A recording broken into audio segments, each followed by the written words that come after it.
From one sports fan to another, hello, how are we doing? Welcome to 933 Sports. This is our Open Championship recap. What an exciting weekend of golf it was. Ryan Fox comes out of nowhere, shoots a 10 under par over the weekend to get the job done, capturing his first major victory at 39 years of age. Young and spry 39. Just birdies the last to avoid a playoff with Cameron Young. We're going to talk about all of that and more today. I mean, what a weekend it was. That was fun. I know to the average golf person who doesn't know, like the lesser known guys who only really follows, majors, and even then it's kind of spotty. Like, you like to see when the greats like Scotty or Rory win, but outside of that, it's kind of, whatever. I know that probably wasn't the most exciting thing in the world. Somebody who likes golf, who likes professional golf, that was a ton of fun. Fantastic television, super exciting finish. I would say probably the best finish to any major this year. It's close. It'd either be that or the Masters.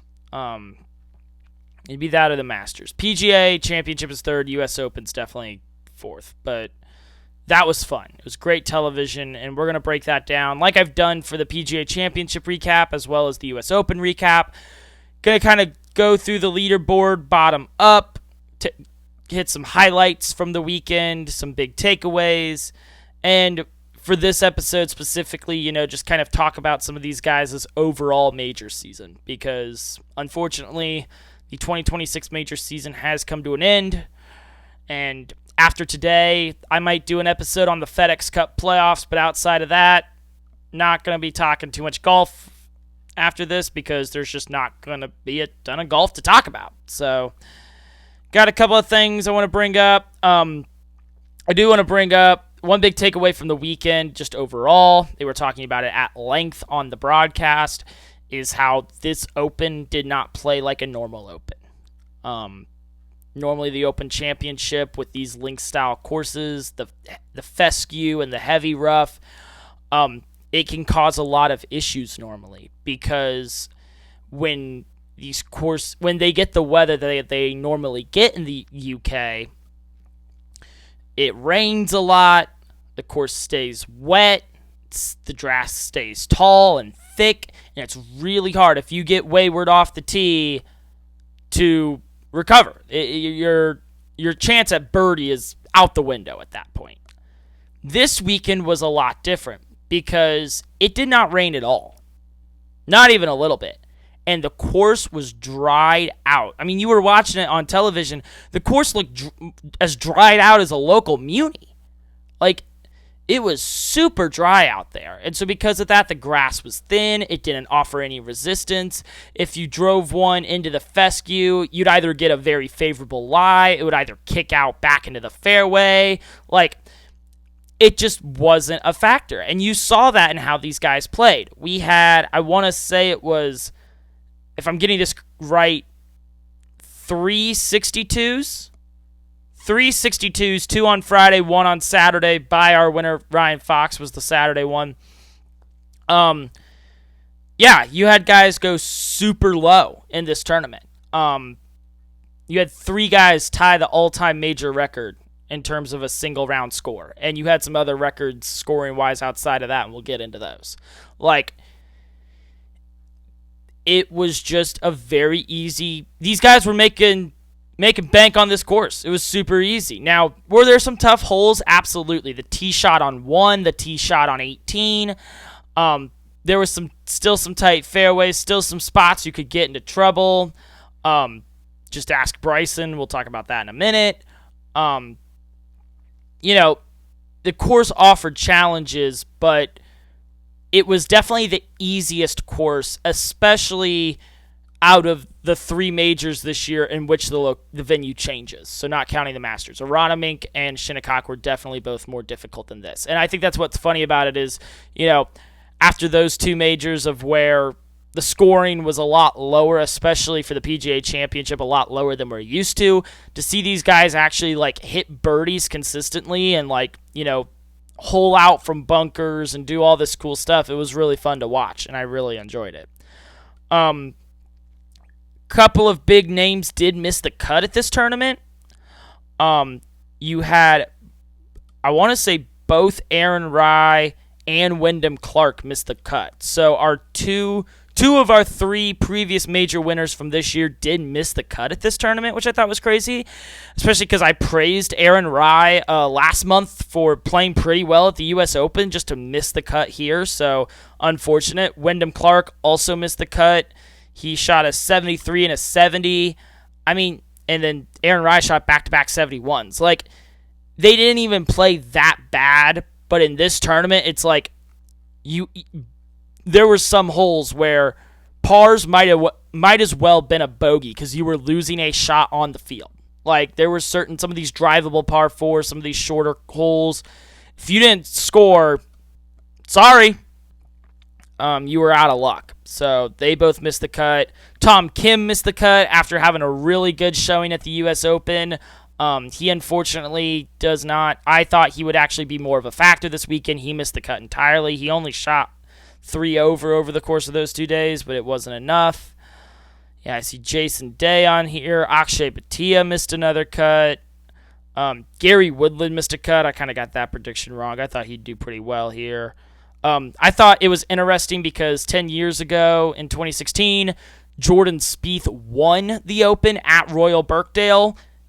The tournament returns there this weekend, and Jordan Spieth misses the cut at 10 over par. So, just thought that was interesting. I thought it was really a sign of how much his game has gone downhill since he was, rattling off his 3 majors. But I thought another one that really showed, just how different this course played relative to a normal Open. Justin Rose missed the cut. I thought that was very fascinating. He missed the cut. He shot a 75 day 1, 68 day 2, not enough to recover, missed the cut at 3 over. I think that Justin Rose is obviously, European player, very, very well established, only has 1 major win, but plays very well at Augusta, plays very well in a lot of these majors. And so to see him play this poorly, it's because it was a links-style golf course that wasn't playing like a links course, and I think he struggled because of that. He's normally very good on those types of courses, so I think that was I thought him missing the cut was a great example of how different this weekend was relative to a normal Open Championship. So now we're going to talk about the guys who actually made the cut. There's not a ton of guys towards the bottom of this list. Jon Rahm was pretty disappointing. He was, 4 under going into the weekend, primed to, really take a stab at this thing. And then on both Saturday and Sunday, his first tee shot, he slices it right out of bounds.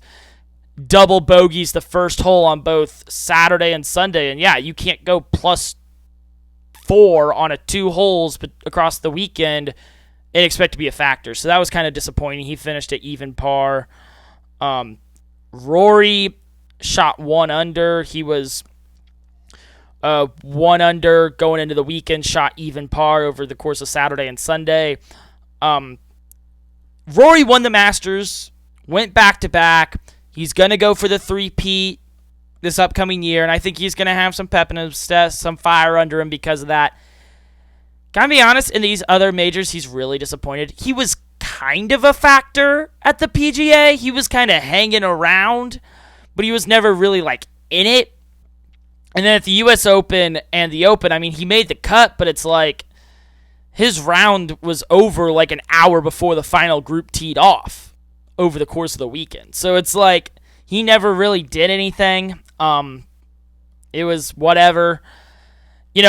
It's hard to criticize a major season where you win the Masters, but when you're as good as Rory is and you've been as dominant as he was, especially last year with a lot of his wins, and of course, following that up with another win at the Masters this year, you just kind of expect more. a golfer of his caliber you hold to a higher standard, and I don't think I think in these past few majors he's kind of disappointed, but it'll be fun to watch him go for the three-peat at Augusta in the spring. I'm going to scroll up a little bit. T28, I do want to talk about Jackson Suber. Because he was in the final group on Saturday, I feel like it's only right to talk about him. To see a young kid, shoot a 65 and a 69 the first 2 days, go into the weekend at 6 under and be in the final group on Saturday. Good for you. I mean, he was in the final group on Saturday of a major. I think it was his first ever appearance at the Open, and he shot even par on Saturday. And, we've seen guys do way worse in that situation. Now, he went out with Bryson on Sunday and shot a 74 to finish 2 under for the tournament and tie for 28th, which isn't ideal, but he has to be at least somewhat happy with where he was at this weekend. He got over $100,000 in his bank account, so good for him. I know he's an up-and-comer within professional golf, so be on the lookout. Jackson Suber, he's going to be around. Be fun to watch. Let's scroll up a little bit more. After Xander was even par going into the weekend, was 4 under going into Sunday, and then couldn't quite get it going, which was unfortunate. Xander, I need to see more from Xander in these majors. He was not really a factor at any of them this year, and it's kind of disappointing. He had those 2 major wins 2 years ago, won the PGA and the Open. He hasn't really done much since, and he was one of the highest ranked golfers in the world for a while. He's kind of fallen back down the rankings because he's cooled off. Watch out for him at the Masters this year. I think he's still got some great golf left in him, so we'll see what happens with that. I'm going to scroll up to T14, and we got to talk about Bryson. He was the story of the weekend for a while. Everybody was asked about him. Everybody was talking about him. It's funny because, after the PGA, I said that Bryson, I'm not talking about Bryson again until he earns the right to be talked about. For better or for worse, he earned the right to be talked about this weekend. He was playing very good golf Thursday and Friday. I want to make that very clear. I'm not the biggest Bryson fan. I think his shtick is getting a little old. He's just not not the type of person I would enjoy hanging out with for too long. I would get tired of him pretty quickly. And I can't say I was super upset that he was missing the cuts and not playing very well. It just didn't really bother me. But I'll admit, I watched him on Thursday and Friday, and he was playing very well. He had his short game, his pitching from around the greens, and his putting from that 10-foot distance, especially for a par save and stuff like that. He was automatic with that. It was impressive. He played very well this weekend, especially when you look at how he's been playing recently.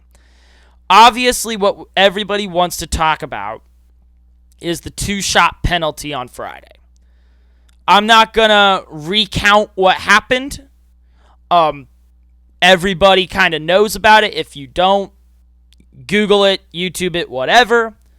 Google Bryson DeChambeau 2-shot penalty. It'll pop up. I'm not going to recount it because everybody's seen it. I will offer my thoughts on it. And what I'll say is this. I don't think Bryson did it intentionally. And I think a lot of people would agree on that. I do not think it was intentional.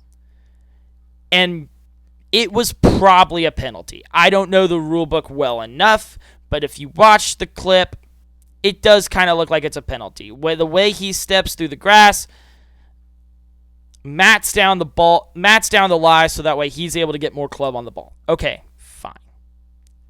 I don't think he did it intentionally because he was going through his normal routine, stand behind the ball, eye your shot, then stand over the ball and hit the shot. And he was just going through that. Couple of things. First of all, every group has a rules official with them. that is moving with the group as they play their round, specifically in majors. Couple of things. Yes, was it probably in Bryson's best interest to call that guy over and be like, hey, what am I allowed and not allowed to do here? Absolutely.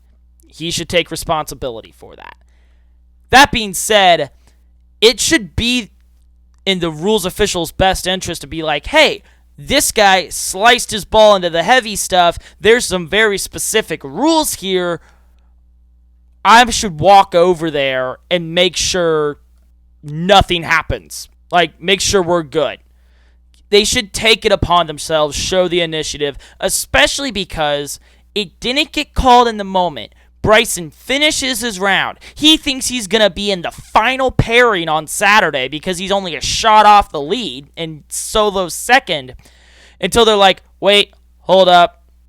We're going to drive you back out there to that spot, and we're going to have a whole conversation about why this is a penalty. They'll get into it, have their argument. Everybody's seen the picture.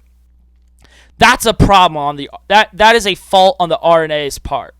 They should have been more proactive. If it was such an egregious penalty, it should have been more proactive in being called. And so I will say, when Rory makes the comment of, well, he was holding everybody else up because he was trying to argue it and be performative, anybody in that situation would have been fighting it and would have been arguing it.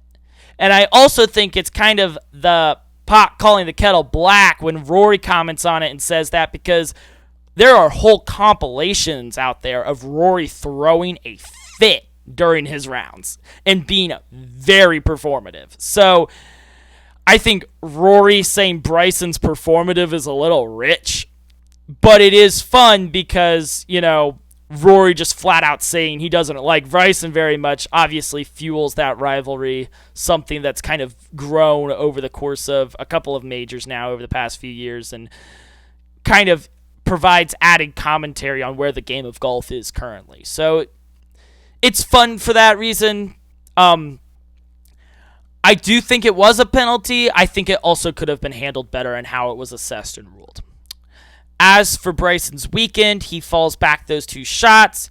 He only shoots a 69 on Saturday and then shoots a 72 on Sunday to kind of play himself out of it. It kind of felt like the Masters in 2025 a little bit. Like, he was right there into it, and then he kind of plays himself out of it over the weekend, and they just kind of stop showing his shots at a certain point on Sunday. So, obviously an upgrade for him. He made a cut, and he finished T14. He walked home with over $230,000 in his pocket, which is chump change for him, but whatever. Gives him some fire in his gut, though, to go forward. I did want to bring up T9. Oberg had a good weekend. He bookended his tournament with 2 71s, but in between he shot a 66 and a 67. It's only a matter of time before Oberg wins a major. I think we all know it's going to happen eventually. Which major, I don't know. My money would be on Augusta or the Open. I feel like those two, Augusta fits his play style very well. I feel like the Open, the Link style courses do as well. I think it's only a matter of time, and he will eventually get his major win. We have to talk about Siwoo Kim. Gonna move up to T6. I think that's where we'll there's 3 guys tied for 6, 2 tied for 4th, and then your top 3. And I think that's a good way to kind of go down this list. So 3 guys tied for 6, that's 6 under. One of them is Casey Jarvis, who shot a 73 day one, 67 to go into the weekend even par, was 2 under going into Sunday, made a Sunday charge and shot a 66, but he shot 4 under on Sunday. The leaders were kind of pulling away, and by the time it was like, oh, this guy's kind of making some noise, it's like, well, he's not close enough to really make, I don't think they showed a single one of his shots Sunday even, and he shot a 66 and, finished in a tie for 6th, but he just kind of did, it was too little too late, but, good for him. He top 10 in a major. A guy like him, you're never going to complain about that, so good for him. Next is Lucas Herbert, the first of our guys on this leaderboard to shoot a 62. He shot it on Friday to be to go into the lead in the weekend in the lead. He was in the lead going into the weekend. And then over the weekend, he shot back-to-back 71s. It's funny because that 62 on Friday was his only under par round for the tournament, but it was enough to keep him in contention. I mean, I will say this, he was in the lead going into the weekend, final group on a Saturday, only shoots one over, but there was some shots where it's like, and you saw this on Sunday as well, where it was like, he got really wayward off the tee, and he got a little jumpy. You could tell he was not comfortable in that spot. The moment was a little too big for him. And, I'm sure he's a great guy. He's a live guy, whatever. He's 30 years old. You could just tell he wasn't in his comfort zone. He's not used to being in that solo tournament position where he has to just grind one out like that. And it just wasn't enough. He didn't get it done. And then you got Siwoo Kim. And he was playing some great golf. 68, 67, 67, and then shoots a 72 on Sunday. But that doesn't even tell the full story because on Sunday he shoots that 72. He went out in 32. He comes in it with a 40. He was in the lead, or at least tied for the lead for a little bit there. Like, they were showing every one of his shots because, this guy has a legitimate... Like, there was a second there where I'm like, Siwoo Kim's going to win this thing. You legitimately thought he was. Like, when he made the turn, he was tied for the lead, if I'm remembering correctly. There was a point where there was like a 4-leg tie for the lead at 9 under, and he was one of them. And, he's making the turn.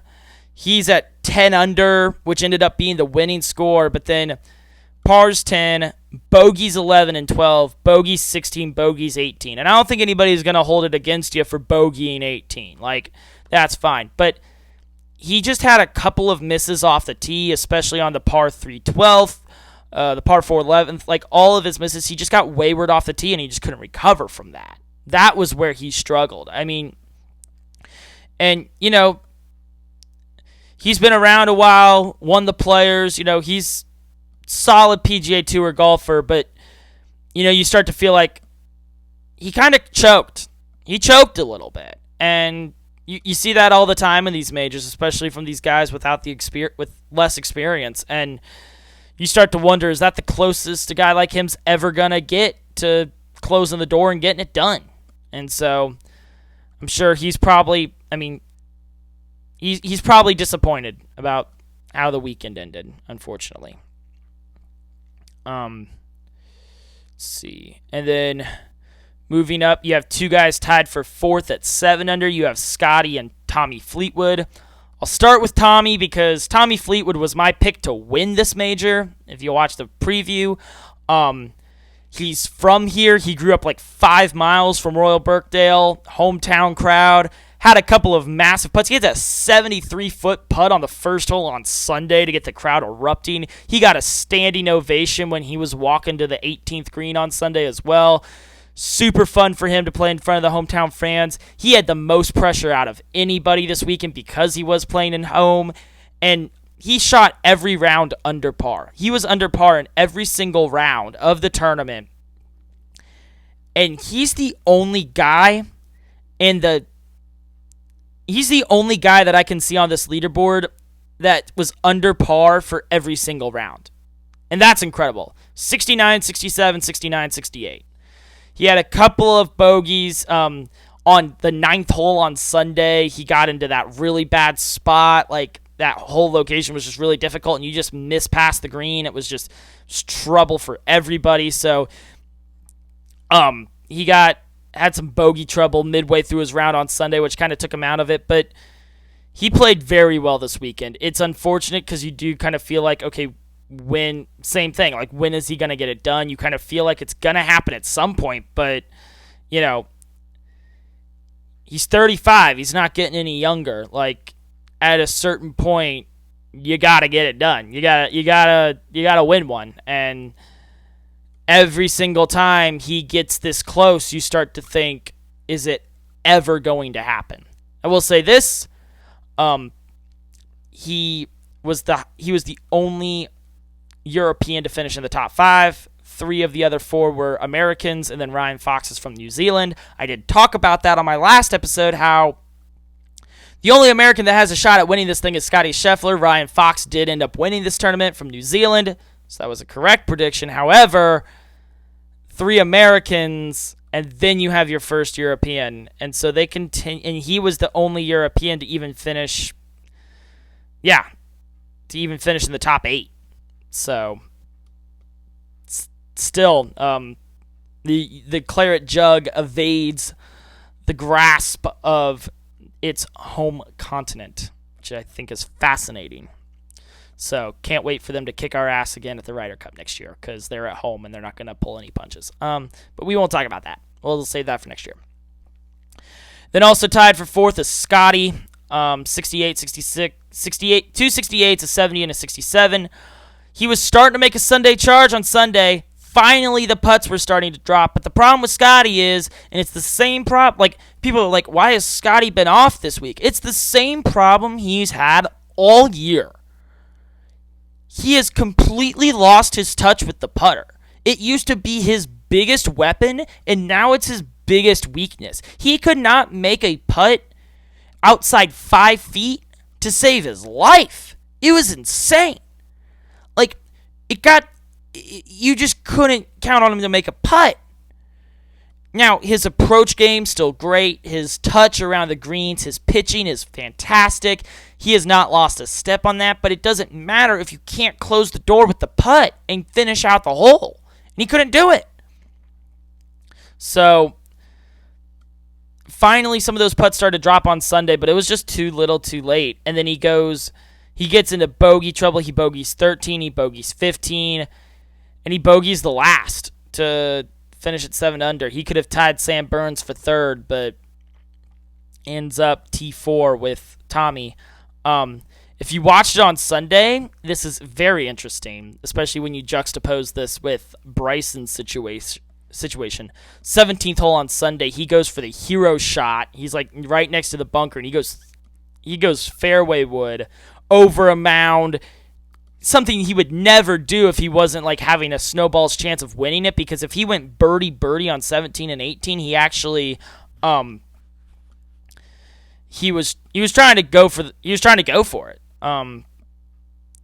Because if he birdies 18, that's a 2-shot swing. He would have been tied with Cameron Young and potentially gone to a playoff if Ryan Fox had missed his birdie putt. It would have been a 3-person playoff at that point. So Scotty's like still in this thing. He's trying to win it, and it goes left on him. They can't find the ball, and because they think it landed in the temporary structure that was set up next to the 17th green, he gets free relief, gets to take a drop, and then gets up and down for birdie. Which, if you can't find the ball, I don't care if it's a temporary structure or not. These guys are good enough. They shouldn't be slicing like that. It should be a lost ball, and you should be assessed a 1-stroke penalty. Like, sorry, not sorry. If you can't find the ball, it's a 1-shot penalty. They did say they did eventually find it, so fine. But even still, if you hit it into the temporary structure, I feel like that should still be a penalty, because these guys are good enough. They shouldn't be doing that. Call me crazy, but when they slice one into the heavy rough, like, you and me are never, ever finding that ball, because we don't have volunteers out there making sure we know where it's at. So, at that point, if they're going to have that, if they hit it into the temporary structure, quote-unquote, then they should be assessed a 1-shot penalty, because you shouldn't be missing that badly. Those things they're not pressed against the green. Like, come on now. What are we doing? These guys are better than that to need that rule in place. I do want to talk about Scotty's major season as a whole. It just feels like he left a lot to be desired. The PGA is not really much to talk about, but the Masters, he makes that weekend charge. There's 1 shot away from forcing a playoff with Rory. He came pretty close to forcing a playoff again at the Open, despite the struggles he was having with his putter, and you feel like if a couple of those putts fall, all of a sudden, he's in the playoff, and he's almost taking the claret jug home with him again. And then at the U.S. Open, he's in the final group, but shoots one over on Sunday. Can't quite make the charge he wanted to. Scottie Scheffler, he's had a great major season. A lot of golfers would consider this a career year. But when you're him, it's like at this point, you need a U.S. Open to complete the career Grand Slam. And after that, it's like the only way you're going to increase your status and standing amongst the greats is by winning more majors. And so you start looking at missed opportunity after missed opportunity, and you're just like, they're starting to pile up. He's starting to look like his buddy Sam Burns. He just can't get it done. Now, do we all expect Scotty to win another major? At pretty soon? Yeah. But when you go a major season without a win, it's kind of the same thing as, Patrick Mahomes chasing Tom Brady in terms of how many rings you got. It's like every year you don't win one, you start to feel like you're falling behind and you're not going to be remembered as great as you could have been. Is Scotty going to catch Tiger? No. We all know this. But he still has the opportunity to rattle off 3 or 4 more, at least, and really establish himself as one of the all-time greats. Because right now, Brooks Koepka has more, Rory has more, Scotty only has one more than Jordan Spieth, incredibly enough. There's a lot of guys that are kind of in his ballpark in terms of major wins, and he has to do the job of really separating himself. He's already going to be remembered as a great golfer, but how do you get remembered as an all-time great? And it's by actually getting it done and winning these majors. So it'll be fun to watch him come back out at the Masters next year and see how he does. My voice is getting tired, and we still got 3 people left. This episode is going to be a little bit longer than I expected. Solo third at 8 under is Sam Burns, and this one hurts. This one really hurts me because after the absolute heartbreaker he suffered at Shinnecock last month, I even said it afterwards. I'm like, he's going to get it done at some point. He is going to close the door eventually. He almost didn't come to this tournament. He was, at the start of the tournament, he was 11 days removed from welcoming his daughter into the world, but his wife told him, no, you got to do this. You've got to go play in this tournament.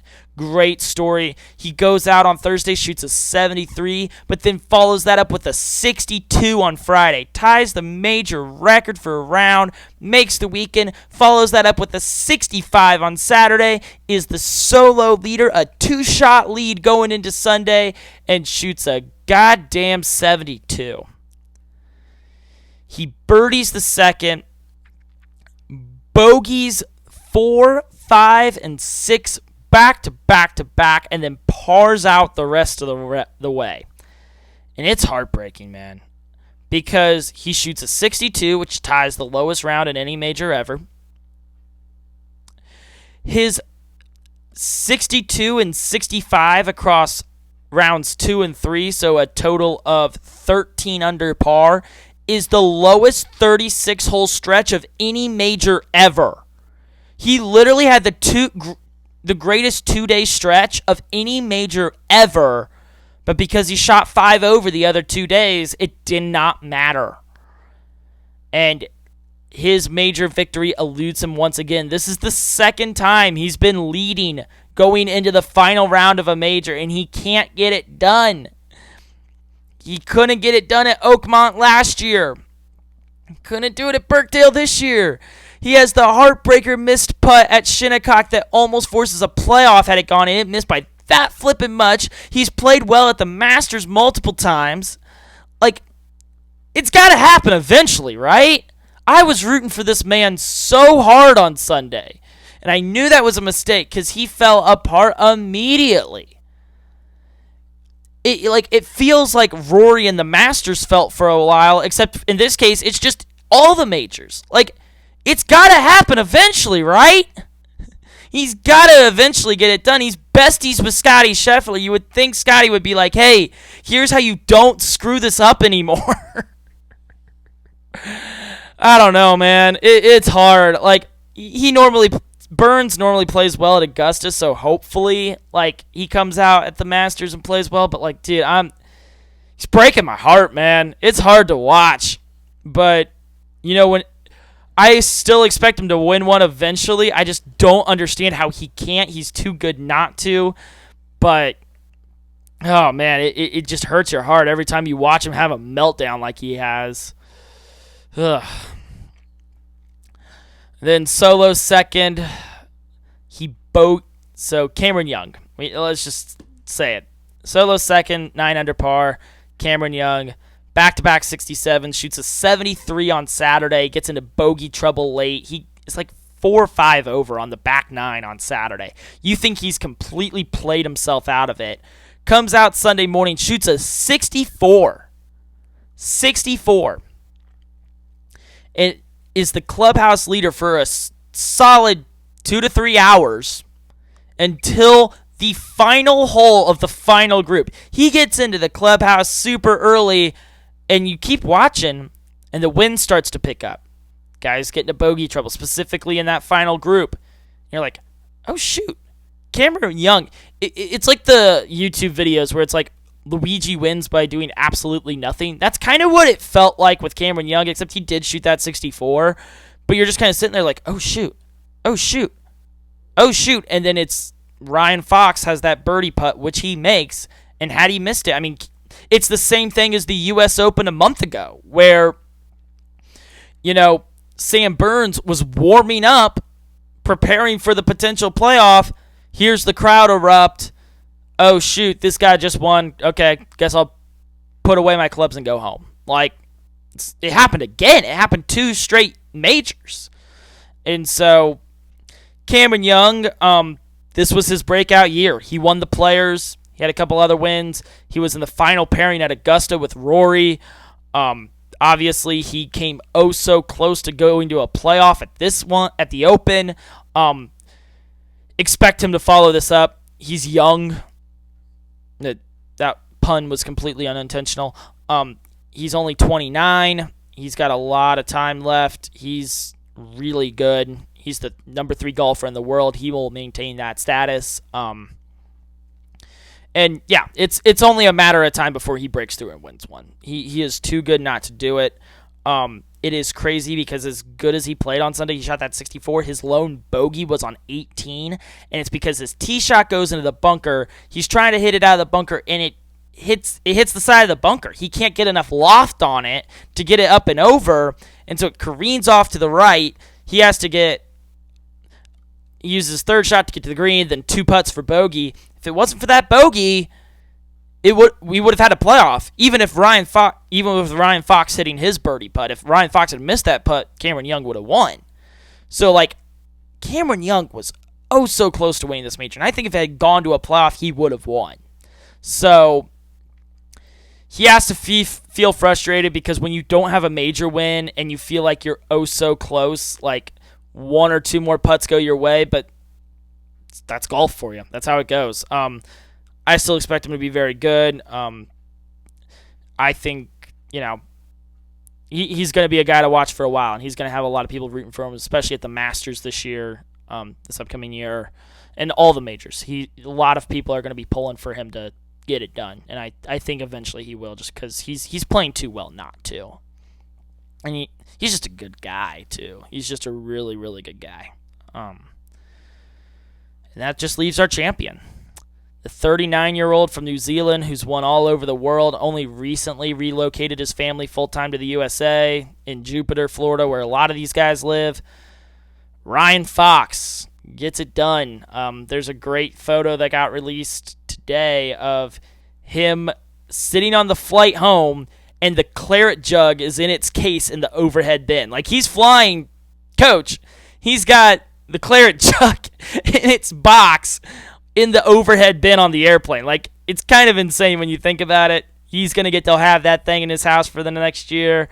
He shoots a 72 round 1, 68 round 2, so he's even par going into the weekend. And then all of a sudden we wake up Saturday in the States and it's like, oh crap, he shot a 62. And he's in the final group on Sunday, follows that up with a 68, but that's all he needed. That's all he needed to get to 10 under, birdies the final hole. And he got every bad break you could imagine. On the 15th hole, he got this close to getting the bounce he needed to get on the green. Instead, drops down to the bunker, and he does not have an angle up at all. He's so up against the side of the bunker, he just takes his medicine and hits it out of the bunker. And 2 putts for bogey. And to take your meds in that spot, good for you, man. He comes back out, birdies the next hole, gets a terrible lie off the tee on the par 5, so he has to par that, but then plays the 18th hole, the second hardest hole of the week. He plays it expertly. Tee shot right down the middle. The approach shot, maybe the shot of the year in golf. Because he made the putt, I said this when he hit the shot. I thought this when he hit the shot on 18, the approach shot. I'm like, if he makes this putt to win it, that was the best approach shot of the year. Because of how close he stuck it, right below the hole, be able to putt up and in, crowd explodes, he gets it done, and avoids the playoff with Cameron Young. Good for him, man. You know, like I said at the top of the episode, a normal golfer probably doesn't care much, but like, he was just not going to lose. He refused to lose. He had never top 15'd in a major before at 39 years old, but he was like, no, I am not losing this one. I don't care if I get every bad break in the book, which he did, and he still got it done. He's like, no, we are getting this thing done. We are doing this. So props to Ryan Fox, man. I'm excited because he was playing extremely well, and I hope he carries that over. Obviously, he has that 5-year major exemption now because he won this one. Really excited to see him at the majors next year because I think he's actually going to play pretty well. He's clearly, like, when he's going, even if he's, like, bogeying holes, like, he's an older golfer. He knows what the flip he's doing, and he's fun to watch because of it. And when he's just not going to be stopped, he just wasn't going to be stopped, and it was awesome to watch. He was at even par going into the weekend. And here I wrote these stats down because I just thought they were crazy. He was at even par going into the weekend, and he finishes the tournament with the win at 10 under. That 10 under over the weekend was, his stroke count was 130. That is the lowest of any weekend in the history of the Open Championship. That's insane. Like, that's actually crazy when you think about it. I mean, that was the 154th Open. And he shot the lowest weekend out of all of them. And that 10 shot, that comeback he had to make, starting the weekend at even par, largest 36-hole comeback in any major. He did do we realize how insane that is? Like, it's because I don't think us in the States really understand because he shot that 62. He was so far into that 62 round on Saturday before most of us even woke up that, like, he came back from so far down. People didn't think he had a chance going into the weekend. Yeah, he made the weekend, but nobody thought he was going to, like, do anything with it. He did something completely historic. And nobody's talking about it. Like, if this was Scotty or Rory or one of the big names, we would never shut up about it. We would never shut up about what he just did. But because it's an old guy that nobody knows, nobody cares. No, this is historic, guys. He did something completely unprecedented, and he deserves all the flowers for it. So, props to him. He's the champion golfer of the year. I worked this morning, and I just talked for 44 minutes, so my voice is tired. I'm just going to wrap the episode up just because my voice is getting tired. I need some water. So, y'all stay hydrated. It's July, and it's getting hot. So, stay hydrated out there. That's going to do it for today. That's going to cap off the 2026 golf major season. I don't know if I'm going to do an episode Friday or not. I haven't really decided. I might do some episodes intermittently until football really ramps up again. But until then, signing off for now. Follow the Instagram for updates on episodes and everything else. Instagram is at 933_sports, all lowercase. And yeah, see y'all soon. Adios.